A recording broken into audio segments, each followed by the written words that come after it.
जय माता दी, जय मां ललितांबिका। कैसे हैं आप सभी? मैं उम्मीद करता हूं आप सभी स्वस्थ होंगे और आनंदित होंगे। भगवती जगदम्बा की कृपा आप और आपके संपूर्ण परिवार पर निरंतर बरस रही होगी। तो आज जो हम जानकारी लेके आए हैं वो इस विषय पर लेके आए हैं कि एक भाई का कमेंट आया था कि हमारे पिताजी दूसरे लोगों को ठीक कर देते थे, लेकिन आज हमारे घर में बहुत सारी समस्याएं हैं और हमारे घर में इतनी समस्याएं हैं कि उनके गुरुदेव ने भी प्रयास किया लेकिन ठीक नहीं हो पाए। तो देखिए, ऐसा होता क्यों है? वैसे तो मैं अपनी पहले वीडियो में थोड़ा बहुत बता चुका हूं, लेकिन आज इस वीडियो में पूर्ण रूप से मैं आपको बताने वाला हूं कि ऐसा किस कारण से होता है और आपको अपनी सुरक्षा कैसे करनी चाहिए। यदि आप ये कार्य करते हैं, दूसरों को ठीक करते हैं, तो आपको क्या ध्यान रखना चाहिए और कैसे अपनी सुरक्षा करनी चाहिए जिससे कि किसी अन्य की समस्या आपके ऊपर ना आए। तो आज की वीडियो बड़ी खास होने वाली है। आज की वीडियो साधकों के लिए है, भक्तों के लिए है, जो दूसरे लोगों के दुख परेशानियों को दूर करते हैं उनके लिए है, और जो टैरो कार्ड रीडर होते हैं, हीलर होते हैं, सबके लिए आज ये वीडियो है। आज मैं आपको इस वीडियो में वो चीजें बताने जा रहा हूं जो एक गुरु के माध्यम से जानने को मिलती हैं और अनुभव में आने के बाद ही समझ में आती हैं। एक गुरु की तरह आज मैं आपको समझा रहा हूं, इसलिए वीडियो को ध्यान से देखना और पूरा देखना। देखिए, जो भी मैं आपको बताता हूं उसके बदले में मैं आपसे कुछ मांगता नहीं, ना आपसे कुछ लेता हूं। मैं केवल आपसे एक ही बात कहता हूं कि यदि मैं आपके लिए अच्छी अच्छी जानकारी लेके आ रहा हूं, ऐसी चीजें लेके आ रहा हूं जो एक गुरु की शरण में रह के प्राप्त होती हैं, वो चीजें आपको घर बैठे आसानी से प्राप्त हो रही हैं। आप अध्यात्म में आगे बढ़ रहे हो, अपने भगवान के करीब बढ़ रहे हो, अपने इष्ट के नजदीक जा रहे हो और भी आपको बहुत सारी चीजों का ज्ञान प्राप्त होता है, तो कम से कम गुरु दक्षिणा रूप में वीडियो को शेयर कर दिया करें जिससे कि अन्य लोगों की भी मदद हो। इससे ज्यादा मैं आपसे कुछ नहीं मांगता हूं। तो आइए वीडियो को शुरू करते हैं और ध्यान से समझते हैं कि ऐसा क्यों होता है और हमें किन चीजों का ध्यान रखना चाहिए। देखिए, जब कोई व्यक्ति किसी को ठीक करता है तो यह ठीक करना केवल ये नहीं है कि सामने वाला व्यक्ति परेशान है, आपने अपनी शक्ति से उसको ठीक कर दिया। आपके अंदर वो सामर्थ्य नहीं है कि आप किसी को ठीक कर सके। ये सब ऊर्जा का खेल है। जो व्यक्ति आपके पास आया है उसके पास जो ऊर्जा है, उसकी ऊर्जा नकारात्मक है। आपके पास जो ऊर्जा है वो सकारात्मक है। चाहे आप अध्यात्म मार्ग में हो, वहां से आपको सकारात्मकता मिलती हो, चाहे आप गुरु शरण में हो, वहां से आपको सकारात्मकता मिलती हो, चाहे आपने इस चीज के विषय में बहुत जाना है, समझा है, किसी के निर्देश में रह करके दूसरों को ठीक करना सीखा है, आपको पता है कि कैसे उसको ठीक किया जा सकता है। इसको एक शक्ति या एक कला कह सकते हैं। तो आपके अंदर है सकारात्मक ऊर्जा और सामने जो व्यक्ति आपके पास आया है उसके पास है नकारात्मक ऊर्जा। हैं दोनों ऊर्जा ही, लेकिन उनमें अंतर बहुत है। जब आप किसी नकारात्मक व्यक्ति को ठीक करते हैं सकारात्मक ऊर्जा का आश्रय लेके, तो आप उसकी नकारात्मक भावनाएं, डर, उसकी तकलीफ, उसके अवसाद, उसके तनाव, उन सभी नकारात्मक ऊर्जाओं का भार आप अपने ऊपर ले लेते हैं। और देखिए, यह कार्य आपके चेतन शरीर से नहीं होता है, आपके सूक्ष्म शरीर से, आपके ऑरा, आपकी ऊर्जा से कार्य होता है। शरीर से कार्य वो किए जाते हैं जो दूसरों की दृष्टि में आए, जो दूसरे देख पाए कि ये व्यक्ति क्या कर रहा है। लेकिन सूक्ष्म ऊर्जा से जो कार्य होते हैं वो दिखाई नहीं देते, लेकिन वो सूक्ष्म ऊर्जाओं के माध्यम से ही कार्य होता है। आपके सूक्ष्म शरीर की जो ऊर्जा है वो सामने बैठे व्यक्ति के सूक्ष्म शरीर की जो नकारात्मक ऊर्जा है उस पर कार्य करती है, जो केवल ठीक करने वाला महसूस कर सकता है और ठीक होने वाला महसूस कर सकता है। अन्य व्यक्ति को नहीं दिखाई देता कि क्या हो रहा है। दूसरे शब्दों में मैं कहूं कि आप अपनी ऊर्जा से उसको हील कर रहे हैं, उसको ठीक कर रहे हैं, लेकिन दूसरी तरफ आपकी ऊर्जा कमजोर हो रही है क्योंकि आपने सामने वाले व्यक्ति को तो ऊर्जा प्रदान कर दी, उसकी नकारात्मक ऊर्जा को आपकी जो ऊर्जा है वो सकारात्मक करने में खर्च हो रही है। और देखिए, ऊर्जा नष्ट नहीं की जा सकती, ऊर्जा का स्वरूप बदला जा सकता है। यदि कोई नकारात्मक है आप उसको सकारात्मक कर सकते हैं, उसके साथ जो नकारात्मक क्रियाएं हो रही थी वो सकारात्मक क्रियाओं में बदल जाती है। इतना होता है, ना कि जो कहा जाता है कि हमने भस्म कर दिया, काट दिया, उठा दिया, फेंक दिया। नहीं ऐसा हो सकता, क्योंकि यदि आत्मा है तो उसका नियंत्रण परमात्मा के हाथ में है। परमात्मा जो चाहेगा वैसा होगा और आत्मा को कोई नष्ट नहीं कर सकता। जो उस आत्मा के नकारात्मक कण हैं उनको सामने वाला व्यक्ति सकारात्मक करता है, जिससे कि उस आत्मा को बोध होता है और वही आत्मा आपका साथ छोड़ के चली जाती है, या फिर वो सकारात्मक होने के बाद आपको सकारात्मक परिणाम देती है, आपको भक्ति की तरफ अग्रसर करती है। तो इस प्रकार से होता है, लेकिन ऊर्जा को डिस्ट्रॉय नहीं किया जा सकता। ऊर्जा का स्वरूप बदला जा सकता है, उसको नष्ट नहीं किया जा सकता। और बात हो जब आत्मा की, तो आत्मा तो अजर अमर है, उसको कोई ना काट सकता है, ना उसको कोई भस्म कर सकता है, ना उसको कोई बंधन में कर सकता है, ना उसको किसी भी प्रकार से कोई प्रताड़ना दे सकता है, क्योंकि आत्मा तक चोट तभी पहुंचती है जब परमात्मा चाहे, अन्यथा कोई भी उसको चोट नहीं पहुंचा सकता।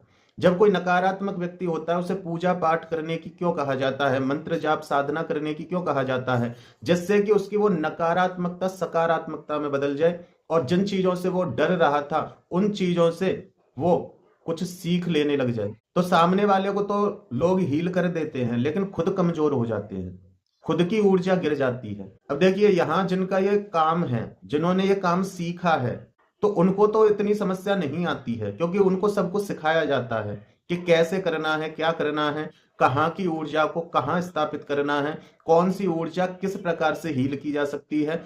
तो उनको नॉलेज होती है और वो परेशानी में नहीं फंसते हैं, और यदि थोड़े बहुत फंसते भी हैं तो उनको उसका समाधान भी पता होता है, तो इसलिए वो तो सुरक्षित हो जाते हैं। लेकिन एक व्यक्ति वो होता है जो भक्ति पूजा करता है, उसके अंदर इतनी अध्यात्म शक्ति आ गई है कि वो इतना सकारात्मक हो गया है कि सामने वाले की हल्की फुल्की जो नकारात्मकता है उसको ठीक कर सकता है। यहां उनके साथ बड़ी समस्या होती है, क्योंकि वो नहीं जानते कि हमें करना क्या है। हमने सामने वाले को हील तो कर दिया, सामने वाले को ठीक तो कर दिया, लेकिन अब इस ऊर्जा का हमें विसर्जन कैसे करना है, इस ऊर्जा को हमें कहाँ स्थापित करना है, इसको सकारात्मकता में कैसे बदलना है, तो वो नहीं जानते हैं और वो समस्याओं में फंस जाते हैं। पूजा पाठ करने वाला कोई भक्त है, उसको किसी पर दया आ गई, तरस आ गया, उसके लिए अपने इष्ट से प्रार्थना कर दी, तो भक्त समस्या में इसीलिए फंसते हैं क्योंकि उन्हें कुछ नहीं पता कि हमें करना क्या है। वो केवल सामने वाले व्यक्ति पे उनको दया आई, उन्होंने अपने इष्ट से प्रार्थना की। अब उसकी जो नकारात्मकता है वो कहाँ जाएगी, वो भक्त के पास ही जाएगी, क्योंकि आपने मांगा है उसके लिए भगवान से। भगवान ने नहीं कहा था आपको कि आप करो इस काम को, लेकिन आपने उस पे तरस खा के उसके लिए कुछ मांगा, उसके कर्म में दुख थे, उस नकारात्मकता के कारण आपने उसकी नकारात्मकता को दूर कर दिया अपनी सकारात्मकता से, अपनी इष्ट की शक्ति से। तो वो नकारात्मक जो कर्म थे, उसके दुख मिलने थे उसको, वो सब आपने अपने ऊपर ले लिए, क्योंकि कर्म का फल तो भोगना पड़ेगा। लेकिन फर्क इतना पड़ जाता है कि जिस व्यक्ति पर समस्या थी वो ज्यादा परेशान होता, आप उतने नहीं होंगे, क्योंकि आपने मदद की थी, तो वो पुण्य आपको बचा लेता है, लेकिन फिर भी आपको परेशानी तो थोड़ी बहुत होती है। और एक व्यक्ति वो होते हैं जो देवी देवताओं के नाम से, साधनाओं के बल पर, अपने गुरु से सीख कर इस कार्य को करते हैं, तो उनको सब पता होता है कि हमें क्या करना है इस ऊर्जा का। लेकिन यदि किसी ने ज्ञान सही नहीं दिया, या फिर आपने ज्ञान लेने में चूक कर दी, तो आप भी समस्या के भागीदार बनते हैं।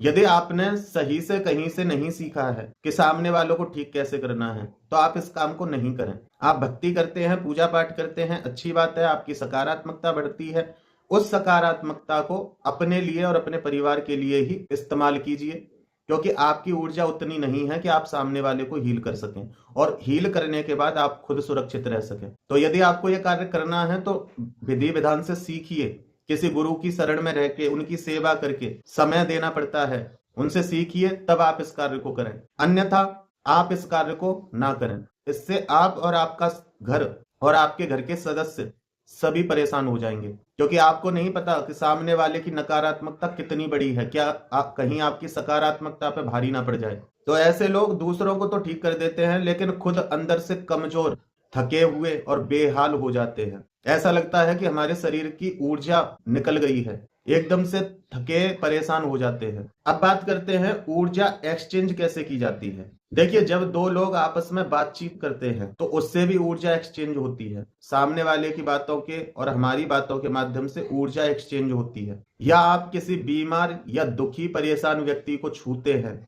या उसके लिए अपने इष्ट से प्रार्थना करते हैं, तो ध्यान रखिए आपका ऑरा उस व्यक्ति से जुड़ जाता है। ये बहुत सूक्ष्म बात है, आपका ऑरा उस व्यक्ति से जुड़ जाता है। जैसे कोई व्यक्ति हॉस्पिटल में बीमार हो या फिर घर में ही वो बीमार हो, तो आपने देखा होगा कि लोग उससे मिलने आते हैं, उसे देखने आते हैं। उससे क्या होता है, ऊर्जा एक्सचेंज होती है और वो व्यक्ति जल्दी सही होता है। जिसको लोग हॉस्पिटल में मिलने आते हैं, ऐसे लोग जल्दी देखते हैं कि वो ठीक हो रहे हैं। और जिनको कोई देखने ही नहीं आता, जिनसे कोई दो बात करने वाला ही नहीं है, जिसको समझाने वाला भी कोई नहीं है, तो ऐसे व्यक्ति और ज्यादा खुद को बीमार महसूस करते हैं। इसीलिए आजकल डॉक्टर्स भी इस बात को समझ गए हैं और डॉक्टर भी पेशेंट के साथ अपनेपन के व्यवहार से पेश आते हैं, उसकी परेशानी को बहुत छोटा करके उसको बताते हैं, जिससे कि वो उस बात को अपने दिमाग में ना रखे, वहां वो ऊर्जा ना पनप पाए, जिससे कि उसकी तकलीफ और बढ़े। अब देखिए, जो मेरी बात समझ पा रहे होंगे वो समझ सकते हैं मैं कहना क्या चाहता हूं। तो जब आप किसी पर दया करके अपने इष्ट से प्रार्थना करते हैं तो वो आपके ऑरा से जुड़ जाता है, आपके आभा मंडल से जुड़ जाता है, वो कनेक्ट हो गया आपसे। जैसे एक गुरु अपने शिष्य के लिए अपने इष्ट से प्रार्थना करता है कि हे प्रभु, जैसे तुमने मुझे संभाला था ऐसे ही ये भी बच्चा है तुम्हारा, ये मेरी शरण में आया है, मेरी शरण में नहीं, ये आपकी ही शरण में आया है, इसलिए इसका भी हाथ पकड़ के इसको भी भवसागर से पार कर देना। तो गुरु की ऊर्जा और उन इष्ट की ऊर्जा उस बच्चे से जुड़ जाती है, और फिर जो उसके साथ अनुभव होते हैं, वो एक मंत्र चैंट भी करेगा, वो गुरु मंत्र भी जप करेगा, तो उसको वही अनुभव होते हैं जो पहले उनके गुरु को हुए थे। तो ऑरा कनेक्ट हो जाता है, और इसको एनर्जी कॉर्ड कहा जाता है। और ये कनेक्शन सामने वाले व्यक्ति को आपकी शांति और आपका सुकून दे देता है, ये जो कनेक्शन आपने किया है। इसीलिए तो कहते हैं कि गुरु मेहनत करते हैं, शिष्य फल खाते हैं, क्योंकि आपने उसको अपने औरे से जोड़ लिया है। इसलिए फिर वो व्यक्ति, नकारात्मक व्यक्ति, परेशान व्यक्ति के लिए जो भी कुछ करता है, उसकी ऊर्जा उस बीमार व्यक्ति को मिलती रहती है। जैसे संकल्प शक्ति चलती है, किसी के नाम से संकल्प लेके जाप करते हैं या कुछ भी करते हैं, तो उसकी ऊर्जा उस व्यक्ति को प्राप्त होती रहती है जिसके नाम से संकल्प लिया है, क्योंकि आपने उसको संकल्प में जोड़ लिया। ऐसे ही ये लोग आपके ऑरा से जुड़ते हैं जिनको आप ठीक करना चाहते हैं। अब आपके ऑरे से जुड़ने के कारण आपका सुकून, शांति तो उस व्यक्ति को मिल गया, लेकिन उसका डर, उसकी परेशानी, उसका दुख, उसका दर्द, उसकी बीमारियां, वो आपको मिल जाती हैं गिफ्ट में। और जितनी ईमानदारी और जितनी तीव्रता के साथ और जितनी देर तक आप उसको हील करते हैं सामने वाले व्यक्ति को, उतनी ही आपकी जो ऊर्जा है उसका एक्सचेंज बढ़ जाता है, उतनी ही तीव्रता से आपकी ऊर्जा एक्सचेंज होती है।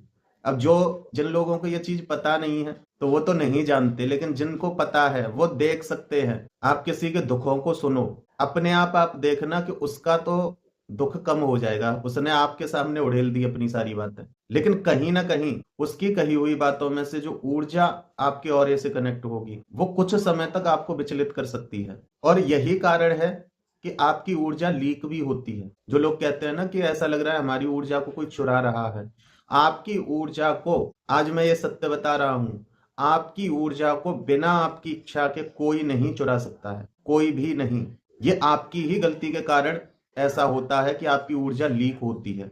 कैसे? क्योंकि अधिकांश लोग सुरक्षा कवच नहीं बनाते हैं, इस चीज पे वो ध्यान नहीं देते हैं। मान लो आपका सुरक्षा कवच है नहीं, और सामने वाले व्यक्ति को आपने अपने ऑरा से कनेक्ट कर लिया, और फिर उसको हील करने के बाद, उसके लिए कुछ करने के बाद, आपने उसके जो डोर है, जो उसकी ऊर्जा का कनेक्शन है आपके ऑरे से, उसको आपने कट नहीं किया।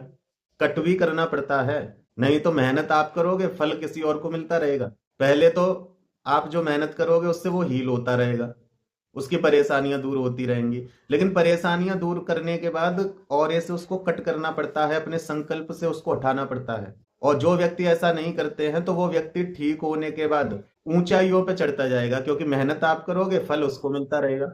ऊंचाइयों पे चढ़ता रहेगा, आप नीचे गिरते जाओगे, क्योंकि उसके जीवन की समस्याएं आपके पास आती रहेंगी। आपकी सकारात्मकता, आपकी भक्ति, आपके मंत्र जाप का फल, उसकी ऊर्जा उसके पास जाती रहेगी। तो इसलिए कट करना भी बहुत आवश्यक होता है। अब आप कहोगे कट कैसे करना है? तो जैसे उसको जोड़ा है खुद से, आपका कुछ भी किया हुआ उसको लग रहा है, वो ठीक हो रहा है, तो जैसे आपने उसको खुद से कनेक्ट किया था, उसके लिए चाहे संकल्प लिया था, चाहे अपने इष्ट से प्रार्थना की थी, या कुछ भी किया था, या उसके लिए कोई क्रिया की थी, उसके बाद उसका कनेक्शन ऐसे ही हटाना है। जब वो ठीक हो जाए उसका कनेक्शन काट दो, क्योंकि अब वो ठीक है, उसका कनेक्शन काट दो। जिस प्रकार से आपने उसको जोड़ा था उसी प्रकार से उसको कट कर दो। और सीधे शब्दों में मैं बताऊं, यहाँ बहुत से लोग यही गलती करते हैं कि अपने ऑरे से कट नहीं करते हैं, और फिर खुद को चार्ज भी नहीं करते हैं। खुद को भी तो चार्ज करना आवश्यक है। यदि आपके अंदर वो पावर नहीं होगी तो परेशानी तो आपके ऊपर आएंगी।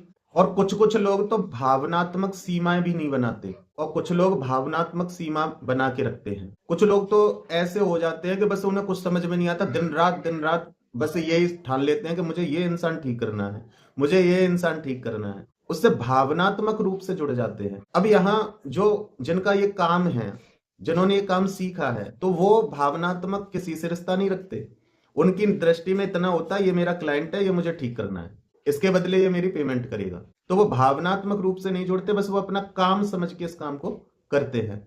लेकिन जो व्यक्ति भावनात्मक रूप से जुड़ते हैं, और भावनात्मक रूप से जुड़ते हैं ज्यादातर भक्त, क्योंकि उन्हें कोई लोभ लालच तो होता नहीं, बस ये होता है कि ये ठीक हो जाए, कैसे भी ठीक हो जाए।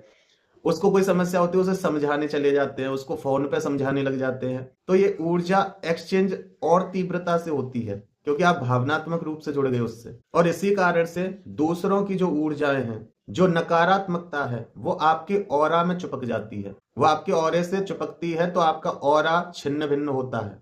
अच्छा, आपने बहुत से लोगों को देखा होगा कि आप जब अपना दुख बताते हैं उनके सामने, चाहे वो कितने भी सरल व्यक्ति हैं, यदि वो इस चीज को जानते हैं कि मुझे भावनात्मक नहीं होना है, तो वो आपकी समस्या चाहे कितनी भी विशाल हो, उसको सुन के वो ऐसे जाहिर करते हैं कि कोई बात नहीं है, तो छोटी सी बात है। मतलब वो महत्व नहीं देते हैं आपकी उस परेशानी को, क्योंकि उस परेशानी को यदि वो महत्व देंगे और वो भावनात्मक रूप से उस परेशानी को लेंगे, तो दिक्कत उनको हो जाएगी। इसलिए वो आपको ऐसे दिखाते हैं कि आपकी परेशानी की उन्हें कोई परवाह ही नहीं है, लेकिन उन्हें जो करना होता है वो करते हैं। आपके आंसू नहीं पहुंचेंगे, वो आपको समझाएंगे नहीं, आपको काम बताएंगे, तुम ये करना, इसके बाद ये करना, ऐसे करना। आपको अगर मैं नहीं कर पाता, मैं नहीं हो पाता, क्यों नहीं हो पाएगा, करो। क्योंकि वो आपको सच में ठीक करना चाहते हैं, वो भावनात्मक रूप से नहीं जुड़ना चाहते, क्योंकि भावनात्मक रूप से यदि जुड़ेंगे तो वो आपको कभी ठीक नहीं कर पाएंगे और खुद भी परेशान हो जाएंगे। इसलिए अपने इष्ट के द्वारा ये शक्ति प्राप्त है कि सामने वाले को आप हील कर पाते हैं, सामने वाले की परेशानियों को दूर कर पाते हैं। तो कभी भी उससे भावनात्मक रूप से मत जुड़ो, बस यही सोच के जुड़ो, मुझे ये शक्ति मिली है, मुझे इस काम के लिए मिली है, मैं बस मदद कर रहा हूं, और मेरा इनसे कोई मतलब नहीं है, और ना ही मैं इनकी समस्या हूं, और ना ही ये मेरी समस्या है, बस मैं इनकी मदद कर रहा हूं जितनी भी हो पा रही है। तो आप सुरक्षित रहते हैं। अगर आपने कीचड़ में ईंट डाली, कीचड़ में पत्थर डाला, तो छींट तो आपको फिर खानी पड़ेंगी, कपड़े तो आपके फिर गंदे होंगे। इसलिए हमें अपनी भावनाओं का पत्थर नहीं डालना है उस नकारात्मक कीचड़ में, हमें अपनापन नहीं दिखाना है, हमें भावुक नहीं होना है। यदि एक डॉक्टर भावुक हो जाए तो पेशेंट कभी ठीक नहीं हो सकता। अगर डॉक्टर डरे कि इसके लग जाएगी, इसको मैं कैसे काटूं, इसके इंजेक्शन कैसे लगाऊं, अगर डॉक्टर भावनात्मक रूप से जुड़ जाए आपसे, आपके और से, तो वो आपको कभी ठीक नहीं कर पाएगा। वो बेरहमी के साथ अपने कर्म को करता है। ऐसा नहीं कि उसके अंदर आत्मा नहीं है, वो नहीं आपके दुख को समझ सकता, वो समझता है, उसे भी उतनी ही चोट लगती है जितनी आपको लग रही है, लेकिन वो भावनात्मक नहीं होता, क्योंकि फिर वो आपको ठीक नहीं कर पाएगा, वो अपना कर्म कर रहा है। तो इसीलिए यदि आप सामने किसी व्यक्ति के पास गए हो खुद को ठीक कराने, और वो आपकी परेशानी को महत्व नहीं दे रहा है, बस उसने कह दिया कि ठीक हो जाएगा तो ठीक हो जाएगा, चाहे उसने आपको एक मंत्र ही क्यों नहीं बता दिया कि इसको करो, तो ऐसा नहीं कि आपकी परेशानी को सुन के वो दुखी नहीं है, या वो आपकी परेशानी को समझ नहीं सकता, वो समझ सकता है, लेकिन वो भावना प्रकट नहीं कर रहा है। क्योंकि उसने भावना प्रकट की तो वो अब आपके दुख को अपना दुख बना लेगा, ना वो आपको ठीक कर पाएगा, उल्टा वो खुद परेशान हो जाएगा। अब बात करते हैं अपनी रक्षा कैसे करें। इतना आपकी समझ में आ गया होगा, बहुत सरल शब्दों में करके मैं समझा रहा हूं। अब जानते हैं कि अपनी सुरक्षा कैसे करें यदि आप ये कार्य करते हैं तो। मेरा तो यही कहना है, यदि आप ये कार्य करते हैं तो कहीं से ढंग से सीख के तब करें। और यदि आप एक भक्त हैं, आप एक साधक हैं, और आपसे हो जाती है अनजाने में किसी के लिए ये मदद, तो अपनी सुरक्षा कैसे करें। और देखिए, जो लोग ढंग से गुरु के द्वारा ज्ञान जिनको नहीं प्राप्त हुआ है, तो उनको भी इससे बहुत लाभ मिलेगा, जो मैं बताने जा रहा हूं। हमेशा हीलिंग करने से पहले सुरक्षा कवच जरूर बनाएं। चाहे आप किसी भी प्रकार से हील कर रहे हो, चाहे मंत्रों के द्वारा कर रहे हो, चाहे हवन के माध्यम से कर रहे हो, चाहे ध्यान के माध्यम से कर रहे हो, चाहे एक संकल्प मात्र से कर रहे हो, चाहे अपने इष्ट से प्रार्थना करके कर रहे हो, किसी भी प्रकार से आप सामने वाले व्यक्ति को हील कर रहे हो, तो अपना सुरक्षा कवच जरूर बना ले। और यह सुरक्षा कवच मानसिक शक्ति की दीवार होती है। अब कोई ये कहे कि हम उस कवच को पढ़ लें, उस कवच को पढ़ लें, तो देखिए, जो इस प्रकार से हील करते हैं वो कवच और इनको नहीं पढ़ते हैं, क्योंकि इतना समय नहीं होता उनके पास। दैनिक दिनचर्या में आप पाठ कीजिए, अच्छी बात है, आपकी प्रोटेक्शन होती है। कवच का तात्पर्य ये होता है कि आपको सुरक्षा प्रदान की जाए, लेकिन एक हीलर को इतना समय नहीं मिलता है कि वो इस प्रकार से कर पाए। तो आपको कैसे अपना सुरक्षा कवच बनाना है? आप मानसिक स्थिति से विचार करें कि मेरे चारों तरफ एक सफेद रोशनी है, एक प्रकाश है जो सफेद रंग का है, और इस रोशनी के अंदर मैं बैठा हूं, और मुझे तक केवल सकारात्मक ऊर्जा ही प्रवेश करेगी। तो इससे क्या होता है, ये जो आपके आसपास सफेद चमकती हुई ऊर्जा है, इसकी जो दीवार है, इसको नकारात्मकता पार नहीं करेगी, जो कि आपकी ये मानसिक शक्ति है, आपकी संकल्प शक्ति है कि मेरे चारों तरफ एक सफेद चमकती हुई ऊर्जा है, शक्ति है, वो मुझे प्रोटेक्ट कर रही है और उस ऊर्जा को भेद कर कोई नहीं नकारात्मक शक्ति आ सकती, केवल मेरे पास आएगी तो सकारात्मक ही शक्ति आएगी। ये सुरक्षा दीवार किसी भी सामने वाले व्यक्ति की नकारात्मकता को आपके अंदर प्रवेश नहीं करने देती है और ये केवल 15 सेकंड में किया जा सकता है। आप नेत्र बंद करके अपने मन को एकाग्र करके फिर सोचिए मन से कि मेरे चारों तरफ सुरक्षा कवच है, क्योंकि सब कुछ यहाँ मन से ही चलेगा। आपकी ऊर्जा भी आपके मन अनुरूप ही कार्य करती है, मन के अनुसार ही कार्य करती है। जितना आपका मन मजबूत होगा, दृढ़ होगा, उतनी ही आपकी ऊर्जा कार्य करती है। तो यह काम केवल 15 सेकंड में किया जा सकता है और जो साधारण भी लोग हैं वो भी इस कार्य को कर सकते हैं, तो वो सुरक्षित रहते हैं। हीलिंग के बाद अपनी ऊर्जा को वापस भी लाना आवश्यक होता है। बहुत से लोगों को पता नहीं, जाने अनजाने में अपनी ऊर्जा को बांटते रहते हैं और फिर कहते हैं हमारी शक्ति किसी ने बांध दी है। बांधी नहीं है, आपकी ही गलती है। आपने जब तो दानी बन के सबको बांट दिया कि इसका ये हो जाए, उसका वो हो जाए, उसका वो हो जाए। अब कुछ होता नहीं क्योंकि शक्ति बची ही नहीं और आपने दोबारा कमाई नहीं, तो बांधी किसी ने नहीं है, बस आपने ही उसको इधर उधर व्यर्थ में कर दिया। लेकिन ऊर्जा है, डिस्ट्रॉय नहीं होगी, ऊर्जा अब भी है। अब उसको वापस लाना है। कैसे लाएंगे? दूसरों को ठीक करने के बाद आप डिस्चार्ज हो जाते हैं, तो खुद को चार्ज करना आवश्यक है। इसलिए खुद को चार्ज करें। चार्ज कैसे करना है? सूर्य की ऊर्जा से चार्ज करो। मंत्र जाप करते हो तो मंत्र जाप करो, ध्यान करते हो तो ध्यान करो। ये शक्ति किस कर्म से आपके पास आई है कि आप दूसरों को हील कर पा रहे हैं? उसी कार्य को करो। चाहे आप साधना के माध्यम से आपको यह शक्ति मिली, चाहे किसी भी प्रकार से आपके पास ये शक्ति आई है कि आप सामने वाले का दुख दर्द दूर कर सकते हैं, तो उसी काम को करके खुद को चार्ज भी करो। ये मत समझो कि बस सामने वाले को हमें ठीक करना आ गया, अब हम हो गए फ्री, अब सुकून की जिंदगी जिएंगे। ऐसा नहीं होता है। 4 दिन जी लोगे, 5वें दिन खुद आप किसी जगह भटकते फिरोगे। तो जो भी आप कर्म करते हैं, जिस कर्म से आपको ऊर्जा प्राप्त हुई हील करने की, उसी कर्म को करके आप खुद को चार्ज करें। सूर्य की ऊर्जा से खुद को चार्ज कर सकते हैं। सूर्य के सामने खड़े होके महसूस करो कि सूर्य से प्रकाश निकल रहा है और वो प्रकाश सीधा आपके सीने में समाहित हो रहा है, आपके हृदय चक्र के पास इकट्ठा हो रहा है और आपके चारों तरफ एक सुरक्षा चक्र बन रहा है और आप चार्ज हो रहे हो। पैरों से सिर तक आप चार्ज हो रहे हो। और जब आपकी कल्पना में ये आ जाए कि मैं अंदर से पूर्ण चार्ज हो गया, तब 4 सेकंड तक गहरी सांस लें और 4 सेकंड तक उस सांस को होल्ड करके रखें और 4 सेकंड में उस सांस को रिलीज करें। और यकीन मानिए, ये सीधा आपके ऑरा को मजबूत करता है। ऐसा आप करके देख सकते हैं। या जो लोग हील नहीं करते हैं किसी को, वो भी इंसान इसको आजमा सकते हैं। इसीलिए तो हमारे शास्त्रों में कहा जाता है कि सूर्य का प्रकाश ही जीवन है। तो ये आप चार्ज हो जाते हैं। दूसरों की ऊर्जा को खुद से दूर करें।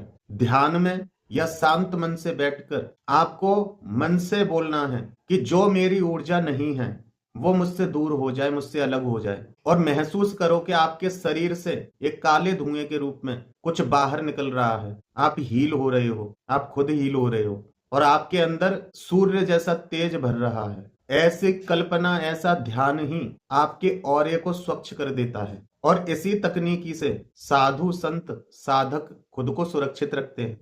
आप पृथ्वी के माध्यम से भी खुद को हील कर सकते हैं। जमीन कच्ची हो तो ज्यादा अच्छा है और उस पर घास आदि हो तो और भी ज्यादा अच्छा है। वहां खड़े होकर के ये सोचो कि मेरे शरीर से जो भारी ऊर्जाएं हैं वो धरती में जा रही हैं और मैं स्वच्छ हो रहा हूं, मैं हल्का हो रहा हूं। और ये कार्य हर व्यक्ति को करना चाहिए, क्योंकि नकारात्मकता तो इकट्ठी होती रहती है हमारे मन से, कर्म से, वचन से। तो इसलिए खुद को रोज ऐसे हील करो। जब रोज हील करोगे तो नकारात्मकता इतनी बड़ी नहीं होगी कि वो आपके सामने भूत प्रेत के रूप में आए। वो बिंदु मात्र है, उसको बिंदु मात्र से ही आउट कर दो, उसको पूर्ण आकार लेने ही मत दो।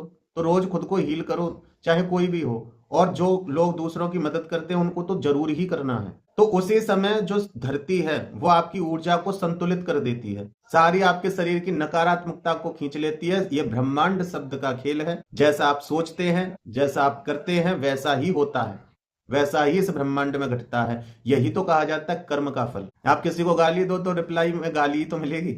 आप किसी से प्रेम करो, बदले में आपको प्रेम ही मिलेगा, चाहे किसी भी माध्यम से मिले।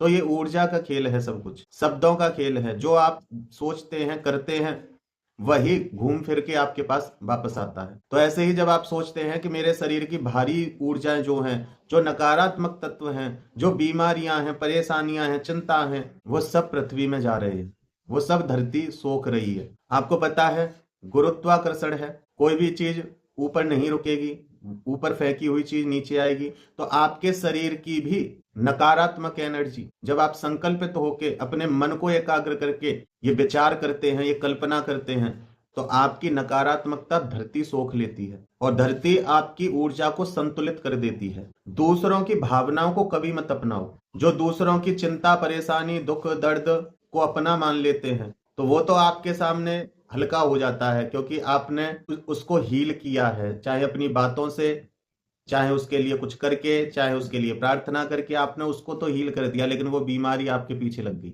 हमेशा बस यही विचार रखिए, यदि आप करते हैं इस काम को, कि मैं बस मदद कर रहा हूं, इसके अलावा मेरा इस व्यक्ति से कोई अपनापन नहीं है, कोई भावनात्मक रिश्ता नहीं है, मैं उसकी तकलीफ नहीं हूं और ना मैं उसकी तकलीफ अपने ऊपर लेना चाहता हूं, मैं केवल उसकी मदद कर रहा हूं। ये हमेशा याद रखिए। नमक के माध्यम से भी ऊर्जा को साफ किया जाता है। यदि आपने किसी को छुआ है हील करने के लिए, या फिर आप ऐसे व्यक्तियों से हाथ मिलाते हैं जो नकारात्मक है, तो अपने हाथों को नमक के पानी से धो लें, या फिर पानी में नमक डाल के उससे स्नान करें। नमक जो है वो नकारात्मकता को रिमूव करता है। जहां आप ज्यादा समय रहते हैं, उस जगह पे एक कटोरा नमक से भर के आप रख दीजिए। आपके घर में जो भी व्यक्ति आते हैं, जाते हैं, कुछ बोलते हैं, कुछ करते हैं, वो सारी नकारात्मकता को वो नमक सोख लेता है। कम से कम 1 हफ्ते तक रखिए। 1 हफ्ते बाद उसको बहते हुए पानी में प्रवाहित कर दीजिए, दूसरा भर के रख दीजिए। ये बहुत देखने में सिंपल चीजें लगती हैं, लेकिन ये सिंपल नहीं है,